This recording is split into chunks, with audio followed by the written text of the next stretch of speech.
இன்றைய காலை பொழுதிலும் கூட இது வானத்தின் வாசல் ஊழியத்தின் மூலம் உங்களை சந்திப்பதில் கர்த்தருக்குள் மிகுந்த சந்தோஷம் அடைகிறேன். அநேகர் இன்றைக்கு தேவ சமூகத்தில் அநேக காரியங்களை குறித்து கேட்டுக்கொண்டிருக்கிறார்கள். அநேக காரியங்களை குறித்து தேடிக்கொண்டிருக்கிறார்கள். அநேக காரியங்களை தேவனிடத்தில் தட்டி கொண்டிருக்கிறார்கள். எனக்கு அந்த காரியம் திறக்கப்படுமா? நான் கேட்பதை ஆண்டவர் கேட்கிறாரா? என்னுடைய கேள்விக்கு ஆண்டவர் பதில் கொடுப்பாரா என்று பல கேள்விகளோடு இன்றைக்கு தேவ சமூகத்தில் அநேகர் காத்திருக்கிறார்கள். ஆண்டவர் சொல்லுகிறார், நான் உங்களுக்கு பதில் தரக்கூடிய நாட்கள் வந்தாயிற்று. நீங்கள் கேட்பவைகள், தட்டுகிறவைகள், தேடுகிறவைகள் நான் உங்களுக்கு திறந்து தருவேன் என்று ஆண்டவர் இன்றைய காலை பொழுதில் ஒவ்வொரு குடும்பங்களையும் பார்த்து அவர் பதில் கொடுத்து கொண்டிருக்கிறார்.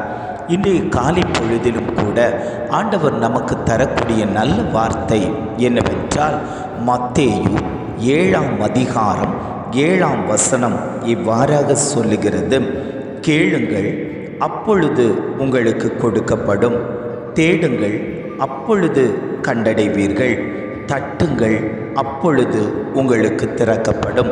வசனம் இவ்வாறாக சொல்லுகிறது, கேளுங்கள் அப்பொழுது உங்களுக்கு கொடுக்கப்படும், தேடுங்கள் அப்பொழுது கண்டடைவீர்கள், தட்டுங்கள் அப்பொழுது உங்களுக்கு திறக்கப்படும்.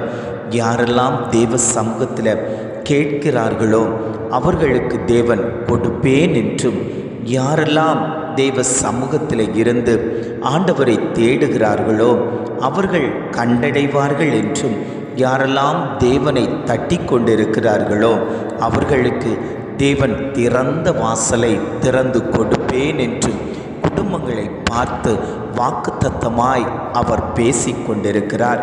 இன்றைக்கு நீங்கள் கேட்கிறீர்களா? தேடுகிறீர்களா? தட்டுகிறீர்களா? எதை செய்து கொண்டிருக்கிறீர்கள்? தேவ சமூகத்தில் போய் அமர்ந்து சும்மா இருந்துவிட்டு வருவதற்கல்ல, தேவனிடத்திலிருந்து நாம் எதையாகிலும் பெற்றுக்கொண்டு வர வேண்டும் என்ற வாஞ்சியோடு செல்கிறீர்களா? உங்களை நீங்களே சிந்தித்து பாருங்கள். நான் தினமும் ஆலயத்துக்கு போகிறேன், எதற்காக போகிறேன், ஏன் போகிறேன் என்று தெரியாதபடி அநேகர் போய்கொண்டிருக்கிறார்கள். நாம் தேவ சமூகத்தில் தேவனிடத்தில் இருந்து எதையாகிலும் பெற்றுக்கொள்ள வேண்டும் என்ற ஆவலோடு விருப்பத்தோடு நீங்கள் தேவ சமூகத்தில் போய் உட்கார்ந்து, ஆண்டவரே என்னுடைய பிள்ளையின் காரியம் இந்த மாதிரி இருக்கிறது, தோல்வியுற்ற நிலையில் இருக்கிறது, திருமணம் தடையாக இருக்கிறது, என்னுடைய வியாபாரத்தில் ஒரு வளர்ச்சி இல்லையே, என்னுடைய தொழிலில் ஒரு வளர்ச்சி இல்லையே, நான் அதிகமாய் முதலீடு போட்டு தொழிலை தொடங்கி இருக்கிறேன், ஆனாலும் ஆண்டவருடைய கரம் அந்த தொழில் மேல் வைக்கப்படவில்லையே, சபைகளில் நான் வந்து தினமும் அமர்ந்திருந்து ஆண்டவருடைய வார்த்தையை கேட்கிறேன், ஆனாலும் என் உள்ளம் ஒரு சமாதானம் அடையவில்லையே, சந்தோஷம் அடையவில்லையே, என் குடும்பத்தில் பல பிரச்சனைகள் வந்து கொண்டிருக்கிறது, என் பிள்ளையின் காரியத்தில் ஒரு போராட்டம் இருந்து கொண்டிருக்கிறது, படிப்பு விஷயத்தில் அவள் தாமதித்து கொண்டிருக்கிறாள், படிக்க முடியாதபடிக்கு பல தடைகள் வந்து கொண்டிருக்கிறது. இப்படி பல காரியங்களை குறித்து தேவ சமூகத்தில் கேட்டுக்கொள்ளுகிற அநேக ஜனங்கள் உண்டு. ஆண்டவர் சொல்லுகிறார், உங்களுக்காக நான் கொடுப்பேன், நீங்கள் எவைகளை கேட்கிறீர்களோ அவைகளையெல்லாம் நான் கொடுப்பேன் என்று ஆண்டவர் வாக்கு தந்து கொண்டிருக்கிறார். அநேகர் ஆண்டவருடைய வார்த்தையை தேடுகிறார்கள். நான் இந்த வார்த்தைக்காக காத்திருக்கிறேன், ஆண்டவருடைய வார்த்தை எனக்கு கிடைத்து விட்டால் நான் அந்த வார்த்தையை பிடித்து, ஆண்டவரே இது எனக்கு நீர் தந்த வார்த்தை என்று என்னுடைய வாழ்க்கையில் அடுத்த சுவடு வைத்து போகிறதற்கு எனக்கு அது உதவியாக இருக்குமே என்று அநேகர் வார்த்தைக்காக தேடிக்கொண்டிருக்கிறார்கள். மார்த்தாள் மரியாளை நீங்கள் பார்ப்பீர்களேயானால், ஆண்டவர் அந்த பெத்தாய் பெத்தானியா ஊருக்கு போகும்போது லாசருவின் வீட்டிற்கு போவது வழக்கம். அங்கு அவர் போகும்போது மரியாள் ஆண்டவரின் பாதத்தருகில உட்கார்ந்து அவர் என்ன பேசுகிறார், அவர் என்ன செய்கிறார், அவருடைய வார்த்தையை கேட்பதற்காக ஆவலாய் காத்து கொண்டிருந்தாள். ஆனால் மார்த்தாளோ பற்பல காரியங்களை செய்து கொண்டிருந்தாள், உலகத்தை நோக்கி ஓடிக்கொண்டிருந்தாள். நாமும் அந்த மாதிரி ஓடிக்கொள்ளாதபடிக்கு தேவ சமூகத்தில் உட்கார்ந்து, ஆண்டவரே நீர் தரக்கூடிய வார்த்தை அது ஜீவன் உள்ளது, என்னை உயிர்ப்பிக்கும், உலர்ந்து கிடக்கிறவைகளை எல்லாம் அது உயிர்ப்பிக்கும் என்று எத்தனை பேர் தேடுகிறார்களோ அத்தனை பேரும் ஆண்டவரை கண்டடைய போகிறார்கள்.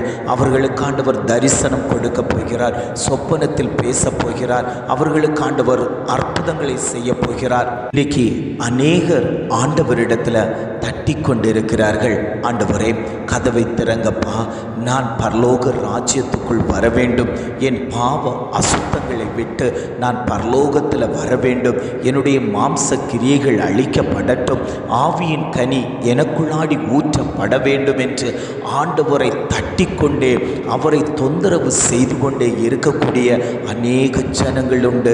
ஜெபத்தில் தரித்திருப்பார்கள், வேதம் வாசிப்பதில் தரித்திருப்பார்கள், ஒரு காரியத்தை பற்றி பிடித்து கொண்டு தேவ சமூகத்தில் முழங்கால் படியிட்டு அதை பெற்று கொள்ளும் வரை அவரையே தட்டி கொண்டிருக்கிறவர்களுக்கு ஆண்டவர் என்ன செய்வார் என்றால் அந்த வாசல்களை திறந்து கொடுப்பார். இன்றைக்கு உங்களுடைய வாழ்க்கையில் அநேக வாசல்கள் அடைக்கப்பட்டிருக்கிறதா? தேவ சமூகத்தில் உட்கார்ந்து கொடுங்கள், ஆண்டவரை நோக்கி பாருங்கள், அந்த வாசல்கள் எல்லாம் திறக்கப்படும். ஆண்டவர் சொல்லுகிறார், அடைக்கப்பட்ட வாசல்களை நான் திறந்து உனக்கு வழியை உண்டுமண்டு தருவேன் என்று ஆண்டவர் சொல்லுகிறார். செங்கடலை போன்ற உன்னுடைய வாசல் அடைக்கப்பட்டிருக்கலாம், பிரச்சனை மிக பெரியதாக இருக்கலாம், என்னால் இதை தாண்டி போக முடியாது, என்னால் இந்த மதில் சுவரை தாண்டி போக முடியாது, என்னால் இந்த பிரச்சனையை கடந்து போக முடியாது என்று சொல்லி தேவ சமூகத்தில் நீ காத்திருப்பாயானால் அந்த வாசல் உனக்கு திறக்கப்படும், எளிமையாய் திறக்கப்படும். நீ அதில் உட்பிரவேசித்து நடந்து போவாய். பரலோக ராஜ்யத்தில் போய் சேரக்கூடிய வாசல்கள் ஆண்டவரை தேடுகிறவர்களுக்கு திறக்கப்படும் என்று ஆண்டவர் வாக்கு கொடுத்து கொண்டிருக்கிறார். பிரியமானவர்களே, நாம் பொல்லாத உலகத்தில் வாழ்ந்து கொண்டிருக்கிறோம். அநேக மனிதர்கள் நம்மை ஏமாற்றி கொண்டிருக்கிற இந்த காலத்தில் அந்த மனிதர்களை நம்பி ஓடாதபடிக்கு, அந்த மனிதர்களை நாடி தேடாதபடிக்கு நாம் தேவ சமூகத்தில் அமர்ந்திருந்து ஆண்டவருடைய வார்த்தையை கேட்பதற்காகவும் அவருடைய வசனத்தை தேடுவதற்காகவும் அவருடைய வார்த்தைக்காக அவருடைய வழிவாசலுக்காக நாம் தட்டுகிறவர்களாகவும் இருப்போமையானால் நாம் அந்த பரம கானானை நோக்கி ஓடக்கூடியவர்களாய் மாற்றப்படுவோம். தேவனுடைய ராஜ்யத்தை முதலாவது தேடுங்கள் என்று சொன்னது போல நாம் தேவனுடைய ராஜ்யத்தை தேடக்கூடியவர்களாய் ஒவ்வொரு குடும்பங்களும் மாற வேண்டும் என்று ஆண்டவர் விருப்பப்பட்டு இருக்கிறார், வாஞ்சையோடு இருக்கிறார். என்னுடைய பிள்ளைகள் என்னை அதிகமாய் தேட வேண்டும், சத்துருவின் கிரியைகள் அழிக்கப்பட வேண்டும், குடும்பங்களில் இருக்கக்கூடிய அந்தகார இருள்களை நான் மாற்றி கொடுப்பேன், அவர்களை நான் வாழ வைப்பேன், விடமாட்டேன், உங்களை நான் அழிப்பேன் என்று சொல்லி கொண்டிருக்கக்கூடிய அந்த சத்துருவின் கிரியைகளை நான் அழிப்பேன் என்று ஆண்டவர் வாக்கு கொடுத்து கொண்டிருக்கிறார். ஜெபிக்கலாமா? அன்பின் பரலோக பிதாவே, இந்த காலை பொழுதுக்காக நாங்கள் உம்மை துதிக்கிறோம், ஸ்தோத்தரிக்கிறோம். ஆண்டவரே, இந்த காலை பொழுதிலும் கூட ஆண்டவர் எங்களுக்கு தந்த நல்ல வார்த்தைகளுக்காக நாங்கள் உமக்கு நன்றி செலுத்துகிறோம்.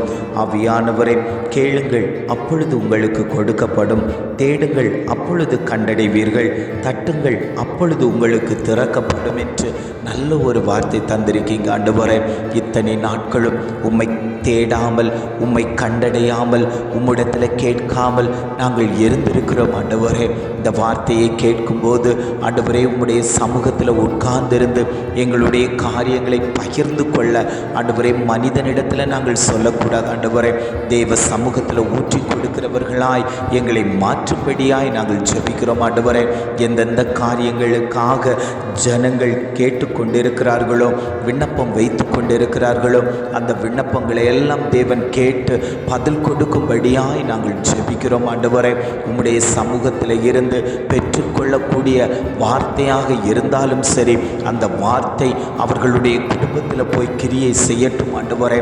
அநேக குடும்பங்களை பாதித்து கொண்டிருக்கக்கூடிய அந்த பொல்லாத கிரியைகள் அழிக்கப்படும்படியாய் நாங்கள் ஜெபிக்கிறோம். ஆவியானவர் தாமே இதை கேட்டுக்கொண்டிருக்கக்கூடிய ஒவ்வொரு குடும்பத்திலேயும் உள்ள தேவைகளை தேவன் சந்திக்கும்படியாய் நாங்கள் ஜெபிக்கிறோம் ஆண்டவரே. அப்பா, உம்மிடத்தில் கேட்கக்கூடிய விண்ணப்பத்துக்கு தேவன் பதில் கொடுத்து விட்டதற்காய் ஸ்தோத்திரம் ஆண்டவரே. அப்பா, உம்முடைய வார்த்தையை கேட்டு அதை பிரயோஜனம் உள்ளதாய் தேவன் ஆண்டவரே அவர்களுக்கு பயன்படக்கூடிய விதத்தில் ஆண்டவரே நீர் கிரியை செய்யும்படியாய் நாங்கள் ஜெபிக்கிறோம். எங்களை தாழ்த்தி தருகிறோம். துதி கன மகிமை எல்லாம் உமக்கு செலுத்துகிறோம். மீட்பர் இயேசுவின் மூலம் ஜெபம் கேளும் நல்ல பிதாவே. ஆமேன், ஆமேன்.